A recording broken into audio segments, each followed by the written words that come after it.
ரொம்ப சுலபமாக செய்யக்கூடிய ஒரு ஈவினிங் ஸ்நாக் ரெசிபி. செஞ்சு வச்சிங்கன்னா குழந்தைங்கலேருந்து பெரியவங்க வரைக்கும் எல்லோருமே விரும்பி சாப்பிடுவாங்க. மேலே கிறிஸ்பியாக உள்ள கொஞ்சமாக சாஃப்டாக சாப்பிட ரொம்பவே நல்லாயிருக்கும். முதல்ல ஒரு மிக்ஸி ஜாரில் அரை கப் அளவுக்கு சர்க்கரை சேர்த்துக்கங்க. கூடவே 3 ஏலக்காய், கொஞ்சமாக உப்பு சேர்த்துக்கங்க. இப்போ இதை நல்ல நைஸ் பவுடராக அரைச்சி எடுத்துகிட்டு வந்துடலாம். பார்த்தீங்கன்னா இந்த அளவுக்கு சர்க்கரையை பவுடராக அரைச்சி எடுத்துகிட்டு வந்தாச்சு. இது அப்படியே இருக்கட்டும். அடுத்து இன்னொரு பெரிய பவுலில் 2 கப் அளவுக்கு மைதா எடுத்துக்கங்க. மைதாவுக்கு பதிலாக கோதுமை மாவு கூட நீங்கள் எடுத்துக்கலாம். கூடவே நாம் அரைச்சி வச்ச சர்க்கரையும் சேர்த்துக்கங்க.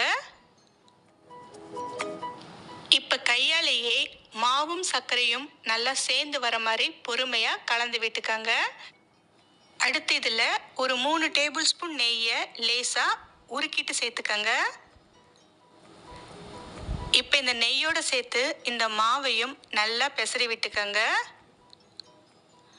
மாவும் நெய்யும் நல்லா சேர்ந்து வரணும். அந்த மாதிரி நல்லா கையாலேயே பெசரி விட்டுக்கங்க. எல்லாமே சேர்ந்து நல்லா கலந்து விட்டதுக்கப்புறம் பார்த்தீங்கன்னா மாவு இந்த கன்சிஸ்டன்சியில் இருக்கணும். அதாவது மாவை நல்லா சேர்த்து அழுத்தி பிடிச்சா இந்த மாதிரி கொழுக்கட்டை மாதிரி பிடிக்க வரணும். உதுத்து விட்டால் இந்த மாதிரி மாவாக உதிர்ந்து போகணும். அந்த கன்சிஸ்டன்சிக்கு ஏற்ற மாதிரி தேவைப்பட்டால் இன்னும் கூட கொஞ்சம் நெய் சேர்த்து பெசரி விட்டுக்கங்க. அடுத்து இதில் காய்ச்சி ஆற வச்ச பால் ஒரு 1/4 கப் அளவுக்கு எடுத்து கொஞ்சம் கொஞ்சமாக சேர்த்து கலந்து விட்டுக்கங்க. பால் உங்களுக்கு ஒரு 1/4 கப் இருந்தால் சரியாக இருக்கும். இப்போ இது எல்லாத்தையும் சேர்த்து சப்பாத்தி மாவுக்கு பிசைகிற மாதிரி நல்லா பிசைஞ்சு எடுத்துக்கங்க. எல்லாமே சேர்ந்து நல்லா சாஃப்டாக சப்பாத்தி மாவு பதத்துக்கு கெட்டியாக பிசைஞ்சு எடுத்துக்கங்க. பால் அதுக்கு ஏற்ற மாதிரி நீங்கள் கூட குறைய சேர்த்துக்கங்க. பாலுக்கு பதிலாக தண்ணி கூட சேர்த்து நீங்கள் பிசைஞ்சு எடுத்துக்கலாம். மாவு நல்லா சாஃப்டாக இந்த அளவுக்கு பிசைஞ்சு எடுத்துக்கங்க. அவ்வளவுதான். இப்போ இதை ஒரு 3 பாகமாக பிரித்து எடுத்துக்கங்க.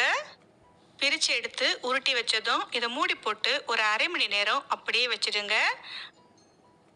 அரை மணி நேரத்துக்கு அப்புறம் சப்பாத்தி கட்டையை வச்சு இந்த அளவுக்கு ரொம்ப மெலிசா இல்லாமல் கொஞ்சம் தடிமனாக தேய்ச்சி எடுத்துக்கங்க. இந்த மாதிரி தேய்ச்சி எடுத்ததும் ஓரங்களில் சமமாக இல்லாத மாவை நறுக்கி எடுத்துக்கங்க.